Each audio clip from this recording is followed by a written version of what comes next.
afternoon. Is everybody set? I'm Attorney General T.J. Donovan. With me today is Justin Giron from the Chittenden County State's Attorney's Office, Dominica Padula, who is the Chief of the Attorney General's Criminal Division, and Major Ingrid Jonas from the Vermont State Police. I want to acknowledge that Doug Kilburn's widow, Sherry Kilburn, is with us today, as well as Doug's and Sherry's son, Tyler, is here as well. Tyler and Sherry will have a statement to make to the media after we are done. I want to thank Sherry and Tyler for being here today. Earlier this week, I met with Sherry and Tyler to inform them of my decision.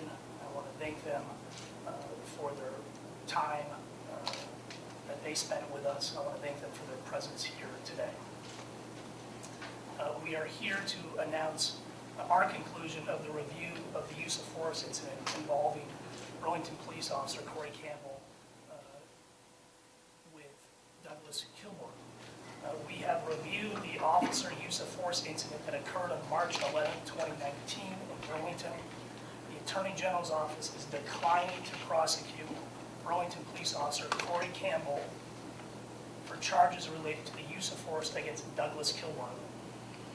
Based on the totality of circumstances, I've concluded that it was reasonable and justified for Officer Campbell to use force to defend himself. It should be noted that Officer Campbell's actions in his second interaction with Mr. Kilburn, while justified under the law, did contribute to the situation in which the need for self-defense arose. Training and accountability on de-escalation techniques are essential to ensure that officers are not putting themselves and citizens in danger. It's our hope that the Burlington Police Department will take necessary steps to ensure that their department is equipped with the tools that they need to effectively and safely respond to members of our community in crisis. In reaching this decision, our office considered the opinion of a police use of force expert, Steve Iams, whose report will be made public after the conclusion of this press conference, and reviewed all the materials provided by the Vermont State Police, who conducted a very thorough investigation into this matter. The facts are as follows. On March 11, 2019, Burlington Police Officer Cory Campbell was dispatched by the BPD to the University of Vermont Medical Center for an individual yelling in the waiting room to the point of spitting and arguing with security and refusing to leave. When Officer Campbell arrived at UVM Medical, he encountered the individual Douglas Kilburn. Prior to Officer Kilburn's arrival, Mr. Kilburn had been at the hospital with his wife, Sherry, who was receiving treatment. When Officer Campbell arrived at UVM Medical, he met Mr. Kilburn in the parking lot. After speaking with Mr. Kilburn, Officer Campbell then spoke with UVM Medical Security, and they agreed that Officer Campbell would escort Mr. Kilburn through the emergency department to his wife's room. Officer Campbell returned to Mr. Kilburn and escorted him through the emergency department to Sherry's room. Officer Campbell asked Mr. Kilburn to remain civil before leaving him in his room. After a brief discussion with the medical staff, Officer Campbell left the area. Campbell was then dispatched to provide a ride from the emergency department to a shelter for another unrelated individual. Soon after Campbell left Mr. Kilburn in his wife's room at the hospital, staff again requested UVM Medical Security to remove Mr. Kilburn from his wife's room, making the decision that his behavior was not conducive to his wife's health, who was critically ill. UVM Medical Security officers asked Mr. Kilburn to leave and escorted him out of the hospital. Mr. Kilburn swore and screamed at them the entire way.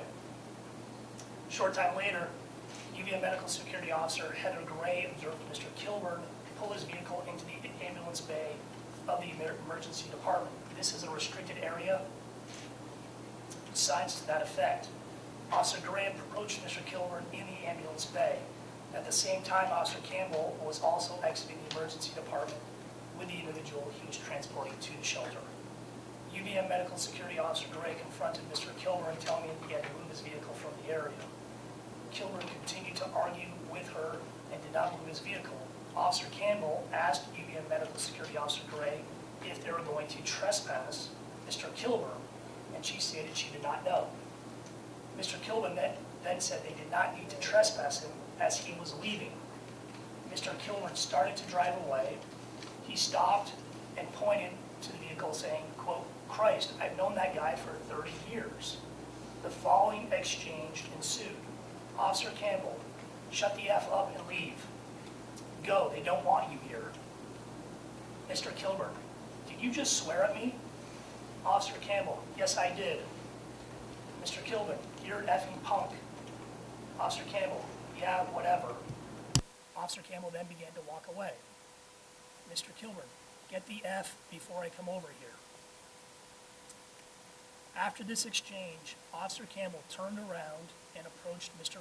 Kilburn's vehicle. At the same time, Mr. Kilburn placed his vehicle in park and began to exit his vehicle.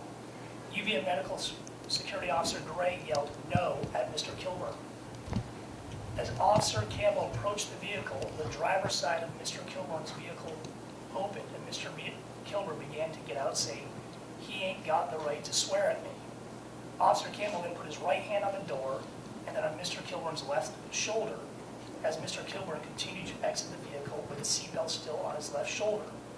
Mr. Kilburn repeated, "You ain't got the right to swear at me." Officer Campbell grabbed Mr. Kilburn's left arm with his right hand and attempted to put it behind Mr. Kilburn's back. Mr. Kilburn continued to move forward, getting out of the vehicle. Once out of the vehicle, Mr. Kilburn punched Officer Campbell with his right fist, hitting Officer Campbell's lower left jaw. Officer Campbell then punched Mr. Kilburn in the right area 3 times with a closed fist as Mr. Kilburn was brought to the ground. UVM Security Officer Richard Howard then aided Officer Campbell in securing Mr. Kilburn and placing him in handcuffs.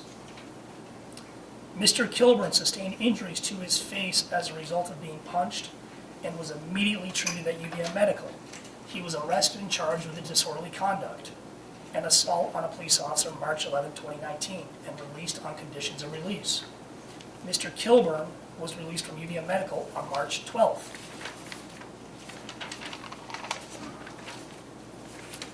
On March 14th, members of the Burlington Police Department conducted a welfare check at the request of Sherry Kilburn. At Mr. Kilburn's residence, officers found Mr. Kilburn deceased in his bed. The Office of the Chief Medical Examiner of Vermont conducted a final autopsy report, and Vermont Chief Medical Examiner Dr. Stephen Shapiro made the following findings, quote, "Cause of death, undetermined terminal mechanism due to multiple underlying conditions. Contributory cause, hypertension, cardiac and cerebral vascular disease, obesity, skull fractures due to blunt impact. Manner of death, homicide, struck by other." The medical examiner, by law, has only 5 options to choose from in the manner of death category: natural, homicide, accidental, suicide, or undetermined. Dr. Shapiro included in further clarifying statement that homicide is a medical, not a legal designation. The Attorney General's office, in thoroughly investigating this matter, consulted with Steve Iames to review this incident specific to police practices and policy.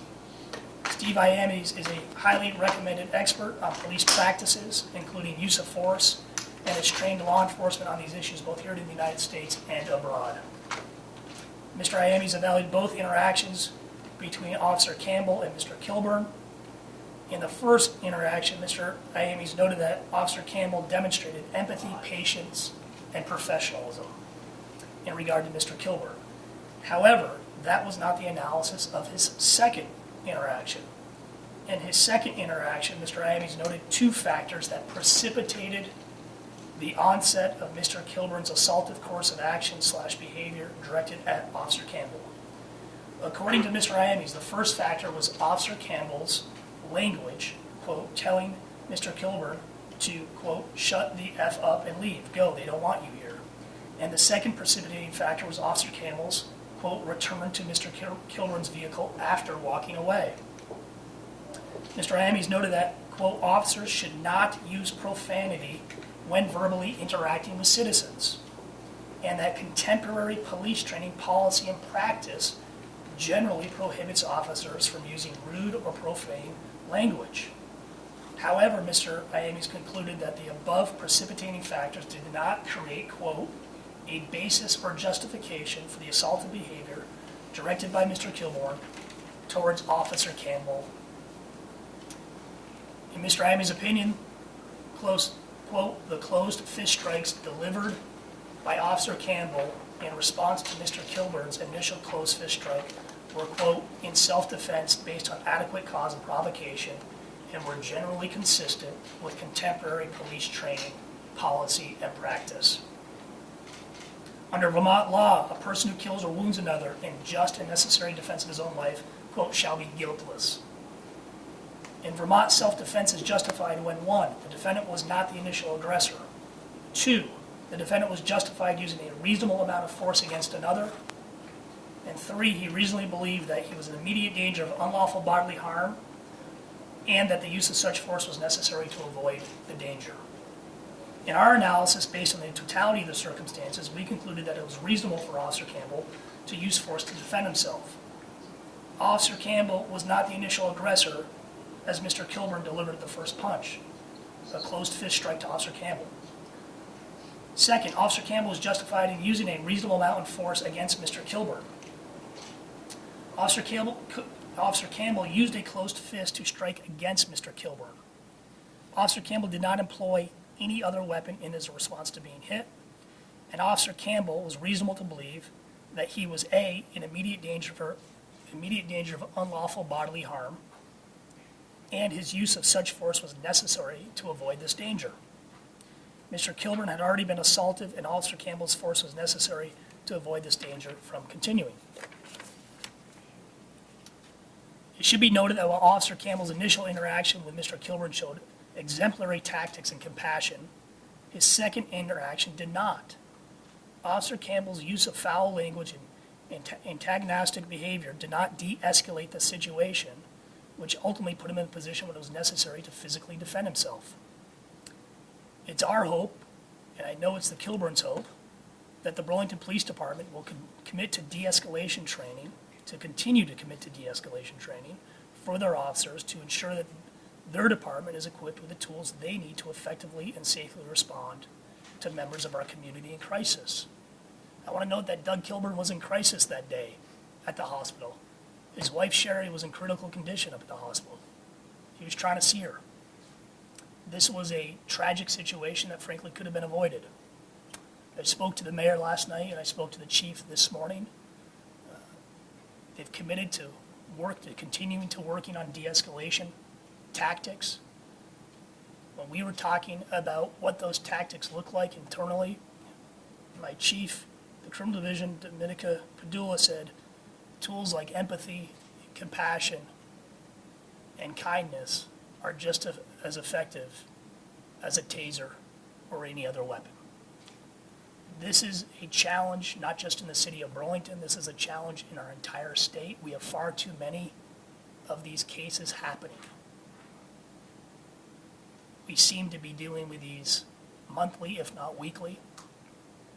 The legal system looks at a finite period of time to determine whether or not these are justified in the legal sense.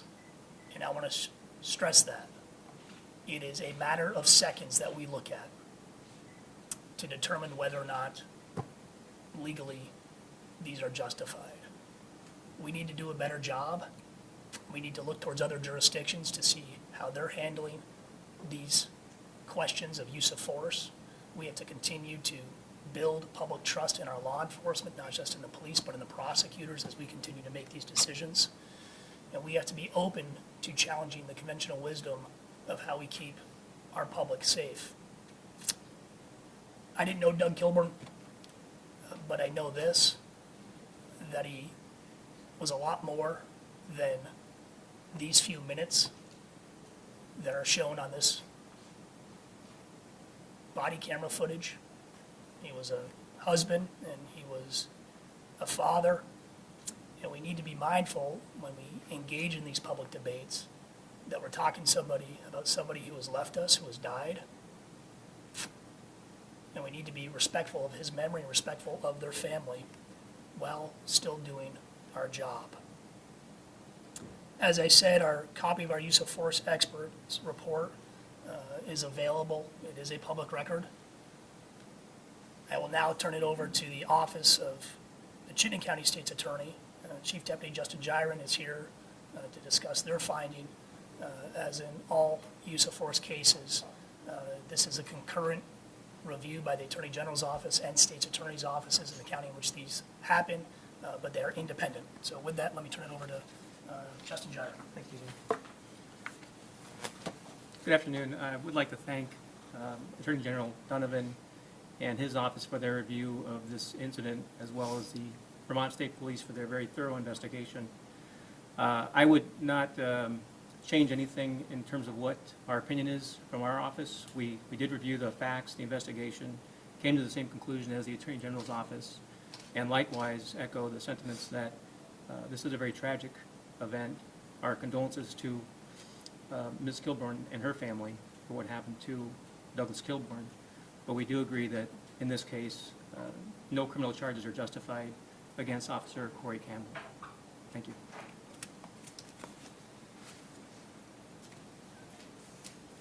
Before we open up to questions, I want to acknowledge and thank Major Ingrid Jonas from the Vermont State Police for being here today, and thank the Vermont State Police for conducting a thorough investigation into this matter. I want to note that on all these cases throughout our state, we look to the state police to do these types of investigations. I know they remain committed under the leadership of Major Jonas and Colonel Birmingham to continuing to develop not only the best practices, but the emerging best practices in this nation to best police our communities in a safe, transparent way where communities have trust and communities feel safe.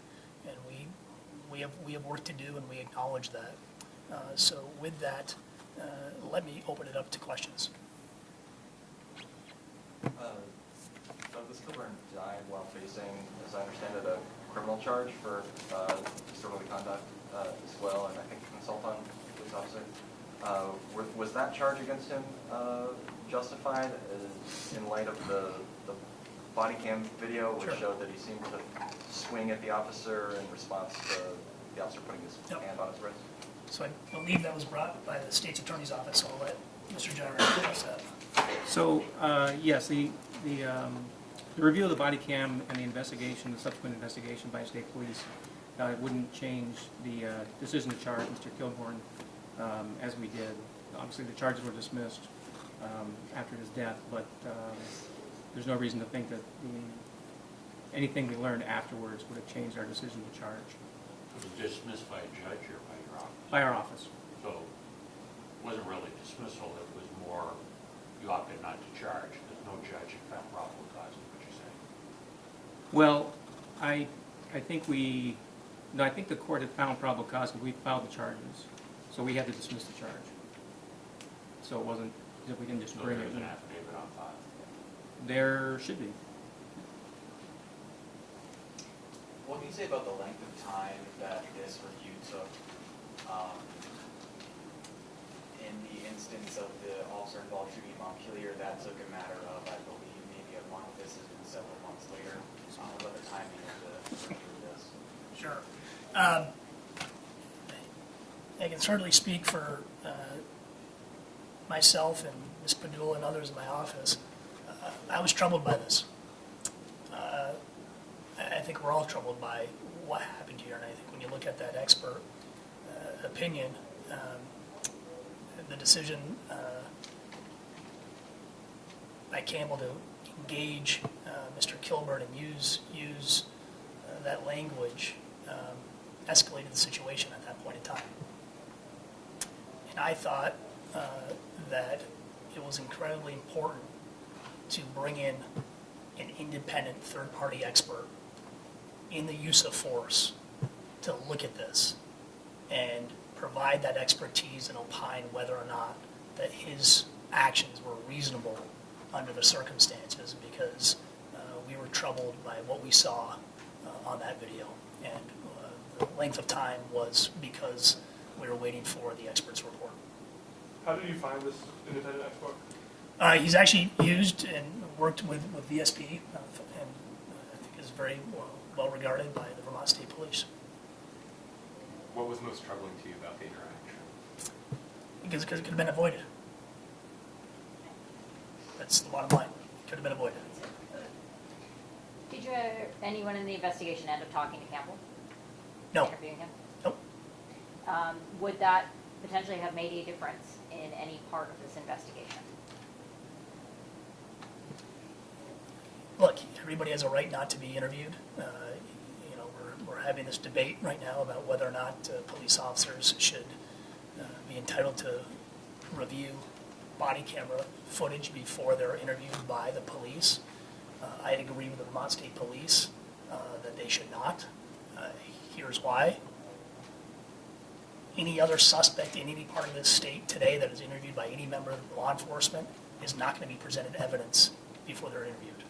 No, but they may have seen it in, you know, somebody else's video or photos. But they're not giving it to them by law enforcement. That's entirely different. And this comes down to public trust, and I think I'll let Major Jonas speak about this. We want their perceptions of what they remember, but let me turn it over to Major Jonas to talk about that.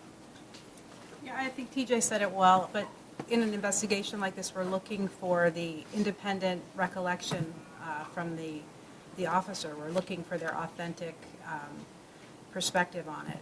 We have the video, so that is one piece of evidence, but we're really looking for their perception, because the determining factor in cases like this really is the perception of the officer in terms of the threat.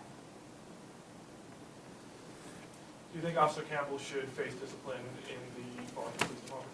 That's up to the Burlington Police Department. Did you invite anybody from Burlington to be here today? No, I did not. I You- talked to the I mean, they had a lot to say about it. Why wouldn't you invite the mayor or the chief in particular, since he seems to have some thoughts on this? because I think we wanted to be as respectful as we possibly could to the Kilburn family today. As I said earlier, Doug Kilburn died. And this isn't about a debate. We have a job to do, and we're going to do our job. But I think we can do our job incredibly respectfully to Mrs. Kilburn and to Tyler Kilburn.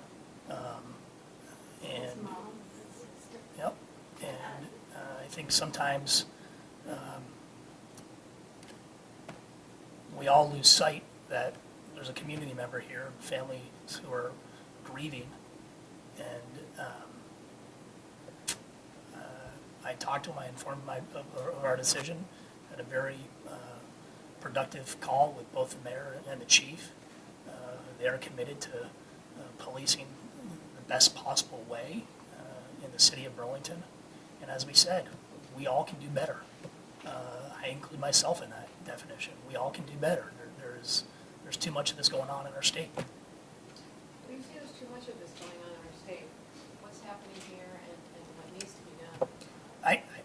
I don't know what's happening here. I would say, and I don't have the numbers off the top of my head, but we're doing a lot of these. And I think that we want to make sure that everybody feels safe. Not specific to this case. I think mental illness is a major issue in this state. Vermont State Police do a tremendous job in policing in the state, and we have to continue to, I think, learn how to best de-escalate and to talk to people. I know the city of San Antonio has a great program in their policing and interacting with folks who are in crisis, and the police have a tough job. Let's be honest about it. When there's a crisis, the police are called. And we have to have a conversation in our state about, do we want the police responding to everything? Because they do respond to everything, and a lot of those calls are mental health calls. Or do we have community outreach? Are we willing to fund those programs? Are we willing to train on them?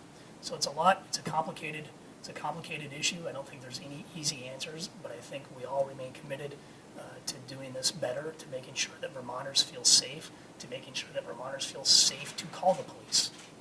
And that comes down to public trust. So, You mentioned trust in your opening comments and everything. I'm just wondering, you and your predecessor are like 1 for 45 now for filing charges against police and use of force cases. The one case you did file, called a grand jury. Why no grand jury in this to let the citizens of Chittenden County determine whether this conduct was proper or improper, rather than you, who has a record of not prosecuting? Well, we look at the facts, and that's our job. And you talk about transparency and the need for transparency, you know as well as I do, the downside to a grand jury is that, They could indict. or they could not, and then nothing would be released. No, you can release. Nothing would be released. A grand jury proceeding is secret, like you and I both know. You are free to talk about it. Your predecessors have talked about the grand juries. I would respectfully disagree with you on that. I'll show you newspaper. And I think our job is to make decisions based on the facts, to do it in a transparent way that the public, while they may not agree, can acknowledge and understand the reasons why we made a decision, and to do it in a way that is, as I said, transparent, so whether people agree or disagree, at least they understand the factors and the facts for which we made our decision on. In mid-September, when refiling the charge against Aida Gurung, you said the community hears the evidence, all the evidence, and they get to decide. If you were very interested in the community weighing in on that case, what's different about this one? I'm not sure I understand your question. Each case is different, and you go by the facts and the evidence. We reviewed the facts and the evidence, and we ruled that the use of force used was reasonable. Therefore, there is no criminal charge. So question, this is the second case that I've heard where you've said at a press conference similar to this one that our scope of the law is too limited in situations like this. But yet I have yet to see anything legally change as a result of that. And as you mentioned in your comments, we keep coming back to these kinds of cases. Yeah. At what point do we actually take a look at what our law says is allowed and change it if we're going to keep coming back to the same statement at press conferences about use of force incidents? I think you'll have some conversations this session. I think this is incredibly complicated. I think there is no easy answer. And I think what we struggle with is the facts, which I articulated, really come down to those matter of seconds. And I think there's a whole other story that we try to tell about. Why was Doug Kilburn at the hospital? Why was he struggling that day? What was going on with Sherry? And I think understanding the full context of the situation is incredibly important. But when you get into the use of force and whether or not something's justified, you're going to look at those seconds where force is presented, and then the question is, was that reasonable, how this person responded to that force directed at him or her? And I think, I know California has changed their law, and I'm not endorsing the change in California. What I am endorsing is a conversation about it. But would you support if that conversation comes up expanding that window like California has done? What I would support is a conversation and to challenge the conventional wisdom of our current practice. And what that means, Liam, whether or not that's going to be a change, I don't know. What I do know is this, that we have to take a critical look at our system and to get all the facts and the evidence and see what works. I mean, you seem to have an issue, though, or at least are troubled by some of this. So supporting a conversation is easy, but supporting change is more difficult. So, I mean, where would you come down? Well, it would also be unreasonable to support change when you're not fully cognizant of all the nuances of the law, and I'm not there yet. And I think we got to do more work, but I think any prosecutor, any police officer, any member of our community is going to be troubled by this. Somebody lost their life. I'm troubled by that. How is the law too limited? Because you look at seconds and you look at use of force, and it's the force directed at you, and whether or not the force that you respond with is reasonable. And in this incident and many others, that is a matter of seconds. And I think that when we look at the totality of circumstances, somehow expanding that and looking at perhaps at some of the other factors is something that we should do. The other part is to acknowledge that just changing law is not going to solve this. We have to do a better way of building trust in our community and responding to mental illness in our community. Would your decision in this case have been different if you had been able to look at the wider? I don't know. It depends on the standard of law. It depends on the standard of review. And I made a decision based on our current law. I'm confident in my decision. My point simply is that I am troubled by this. Anytime somebody loses their lives is troubling. We have to legally justify it or not. I don't make any of these decisions lightly, and it troubles me. Was any, oh, sorry, Derek. Okay. No. Keep going. On a different subject, what did you say to City of Burlington when you called them up during Del Pozo's press conference? Say that again? After Douglas Kilburn died, Brandon Del Pozo hosted a press conference in which I understand you made a call to city officials during the press conference to say something. During the investigation, you wouldn't comment on it, saying the investigation was going. I'm wondering what you said. Well, generally, my private conversations are my private conversations. But I think what I most likely said was, let the process play out. Did they? Yeah, they did. I mean, Aiden and Derek both looked at the reporting. You know, they looked at the mayor and the chief had been trying to maybe like slow the release of the medical examiner's report. I mean, was that part of your review at all, the actions taken by? We did not review the actions of city officials. Do you have any comment on Will you? their actions? No, I won't. Why not? I think that we have to be mindful and respectful that somebody lost their life. Doug Kilburn died here. And he died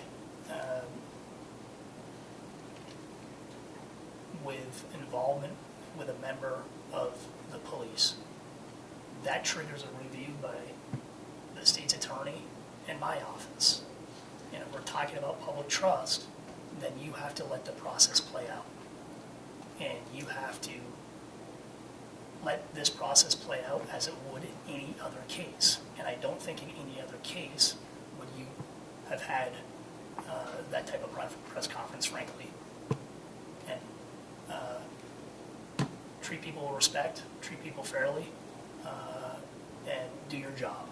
And I think that's what we should be doing. Why not go and check to see why the mayor and the chief were trying to redirect how this thing was being done? I'm not. You're going to have full transparency.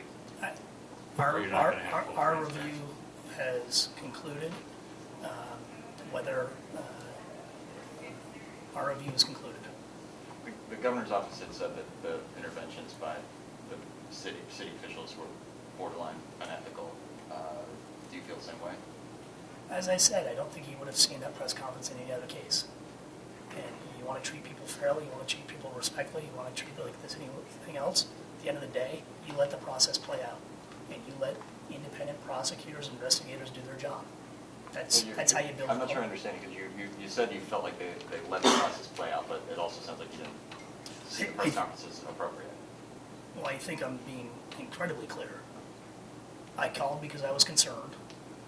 I called during the press conference. That's been reported. I told you why I called, and since that day, the process has played out. Did you look at all of the medical examiner's report? I mean, the chief and the mayor were raising questions or concerns about that. Was that part of your review at all? No, other than that it was a piece of evidence. The medical examiner, as he said, it made a medical diagnosis. You have cause of death, which he articulated many different factors, and then you have manner of death, and he has 5 choices to make, and he made his decision.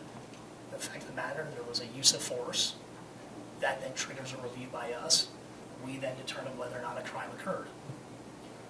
So we've talked about the press conference, but I don't think you've addressed the fact that the mayor and police chief reached out to the Department of Health chief, which is what the Scott administration officials were questioning is, ethical or not. Do you think that decision to reach out and question the results of that?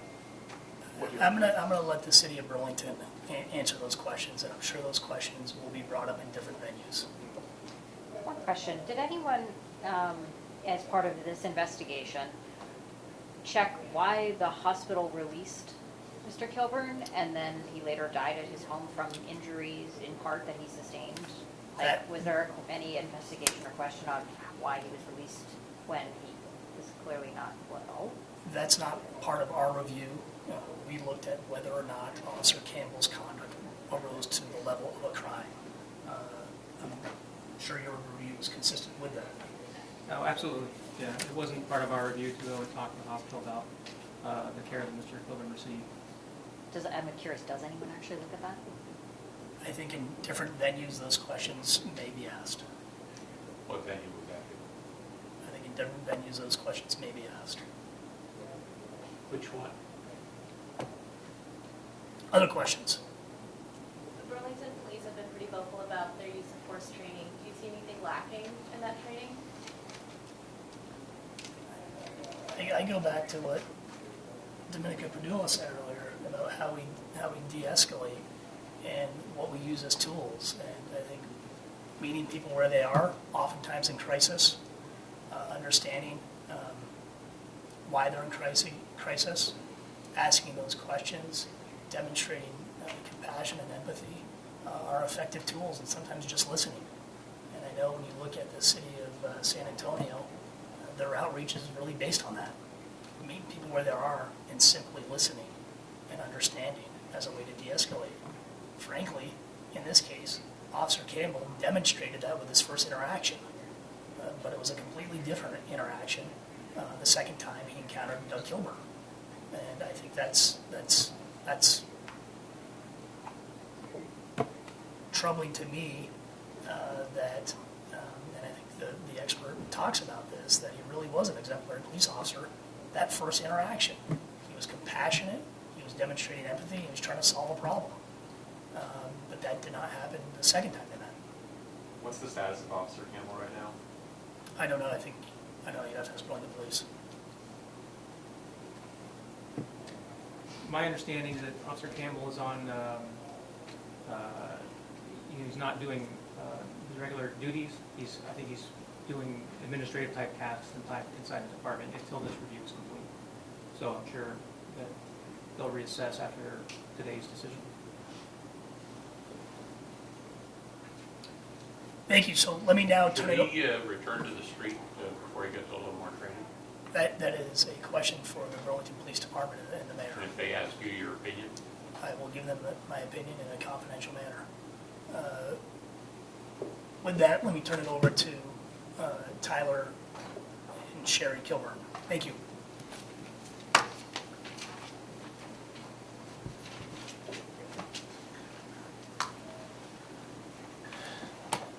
To begin, I want to thank TJ Donovan for giving me the opportunity to speak and address you all today. I'll be reading a statement, and I personally will not be answering any questions at the conclusion. While we do not agree with the decision that was made, I would like to thank the detectives and TJ Donovan's office for the hard work, dedication, and compassion they showed my family. What happened that day between my father and Officer Campbell was a tragedy that was further corrupted by the insider politics of Burlington Police Chief Del Pozo and Mayor Merle Weinberger. When emails were sent demanding that the Chief Medical Examiner change or alter his ruling, you willingly interfered in an ongoing investigation, and this behavior can no longer be tolerated. I find it appalling that you, as a Chief of Police, would interfere with an ongoing investigation with cooperation from the Mayor's office. You take this career path knowing you must always hold yourself to a higher standard. You failed, Mr. Del Pozo. Mr. Mayor, you failed. You failed by allowing the Burlington Police Department to use and abuse your office to further their agenda. I beg of you to do better. I'm not asking for perfection. Just be better. Improve so that no other family has to endure a tragedy such as this. Be better so that we can keep our family members alive. This cannot happen again. It's your job to fix it. Now you need to fix it. My dad was an incredibly loving man. He was an avid sports fan and was an incredibly talented musician, among many other wonderful traits that he had. Please keep in mind that in recent times, after suffering multiple strokes, that my dad struggled with his mental health. It was a daily battle for him, as it is for most of us. He was winning this fight. He was getting better each and every day, with hard work and dedication. Every day was an improvement. I implore each and every one of us to remember that my dad was so much more than the few seconds that changed our lives forever. He was so much more than the few seconds you all judge. He loved my mother with every inch of his being. He loved his mom, his dad, sisters, aunts, uncles, cousins, nephews, friends alike. He loved life, and he did not deserve the treatment that he endured. I cannot begin to fathom the fear that was racing through his head that day. I wish I could have taken all the pain away. I would do anything to just have 5 minutes back so that I can tell him how much I'm sorry and how much I loved him. I'll never get that chance. My dad needed help, not handcuffs.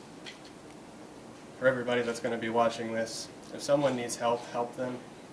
This is not a problem with one solution. It involves each and every one of us. Be understanding that everyone has their own battles, their own demons. It's time we start lifting one another up, not degrading someone's life and legacy. Give a helping hand when it is needed, and don't cast judgment upon somebody that you know little to nothing about. Show compassion to a stranger on the street because they look like they're having a bad day. Because we all have no idea what each individual life is going through. We are all human. In closing, go home, hug your loved ones, tell them that you love them, tell them that they matter. One day, the people that we love dear will be nothing more than the memories that we share. Cherish the time that we have. Thank you.